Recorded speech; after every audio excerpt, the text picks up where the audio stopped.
یہ ابن مطہری ہلی جس کی وجہ سے خدائے بندہ رافضی ہو گیا،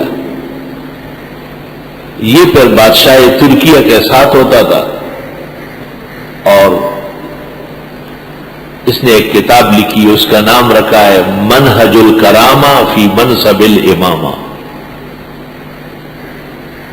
اس کتاب میں اس نے روافض کے مذہب کو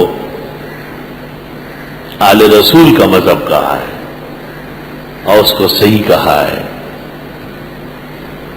سن 723، 24، 25 میں یہ حج پر جاتا تھا، بادشاہ ساتھ ہوتا تھا، وہ ذرا سرکاری اہلکار اس کی کتابیں اٹھاتے تھے اور اعلان ہوتا تھا حج میں، اکفر الکفار ابو حنیفہ النعمان، دنیا کا سب سے بڑا کافر ابو حنیفہ۔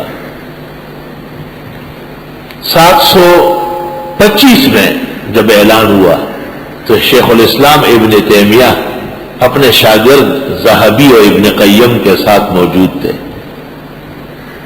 اس نے پوچھا یہ کیا ہو رہا ہے؟ کہ یہ وہ ابن مطہری ہلی آیا ہوا ہے اور بادشاہ اس کے ساتھ ہے۔ کہ امام ابو حنیفہ کو کیوں ایسا کہتا ہے؟ وہ تو امام ہدایت ہے، راشد امام ہے۔ کا کوئی جواب نہیں دے سکتا، عالم بڑا ہے۔ ابن تیمیہ نے شاگردوں کو روکو، اس کو آج جواب ہو جائے گا، آج جواب ہو جائے گا۔ ابن قیم، ذہبی، یہ سب اس کے پیچھے اٹھے اور اس کو کہا ہمارے استاد ابن تیمیہ آپ سے گفتگو چاہتے ہیں۔ اس نے کہا اچھا کوئی ایسا مانے جنا ہے؟ کہا بالکل موجود ہے، آ رہے ہیں، آپ بیٹھ جائیں۔ مسجد خیف کے اندر ظہر کی نماز کے بعد مناظرہ ہوا اور شیخ الاسلام نے ان کو پابند کیا کہ آپ پہلے ابو حنیفہ کا مذہب سمجھ لیں۔ ابو حنیفہ لوگوں کی باتوں سے نہیں کافر ہوگا۔ ابو حنیفہ کا مذہب 3 ہے، یا ان کا قول دکھاؤ گے، یا ان کے شاگرد جو معروف ہے، یا حنفی فقہ میں جو مفتابی ہے، اس کے علاوہ کوئی چیز چلے گی نہیں۔ جب اس کو پابند کر لیا تو اس کے پاس کچھ بھی نہیں رہا، وہ تو ادھر ادھر شطحیات اور شاذ باتیں کر رہا تھا۔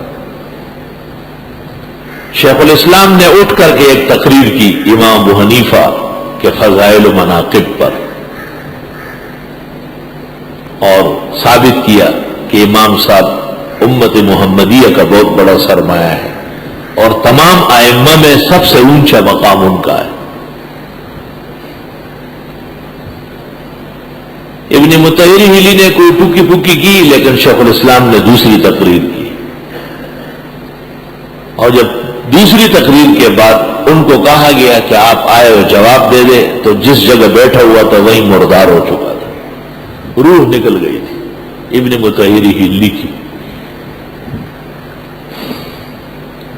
شیخ الاسلام جب یہاں سے نکلنے لگے تو کسی نے کہا اس نے تو کتاب لکھی ہے، کہاں ہے؟ کہ دے دو کتاب، چند صفحے، 44 صفحے، منہج الکرامہ فی منصب الامامہ۔ شیخ الاسلام نے وہاں سے حران تک منہاج السنت النبویہ لکھی ہے، تقریباً 2000 صفحے کی کتاب ہے، اور علماء لکھتے ہیں حری بأن یکتب بماء الذہب، یہ کتاب اس قابل ہے کہ سونے کے پانی سے لکھا جائے، سونے کی سیاہی سے لکھی جائے۔ اللہ جزائے خیر دے حکومت سعودیہ کو، آب و تاب کے ساتھ شان و شوکت سے انہوں نے کتاب شائع کی، اور چونکہ اس درس کی برکتیں ہر جگہ پہنچتی ہے تو وہ ہر سال 1-2 نسخے مجھے اعزازی بھیج رہے ہیں، ہر سال بھیج رہے ہیں، الحمدللہ۔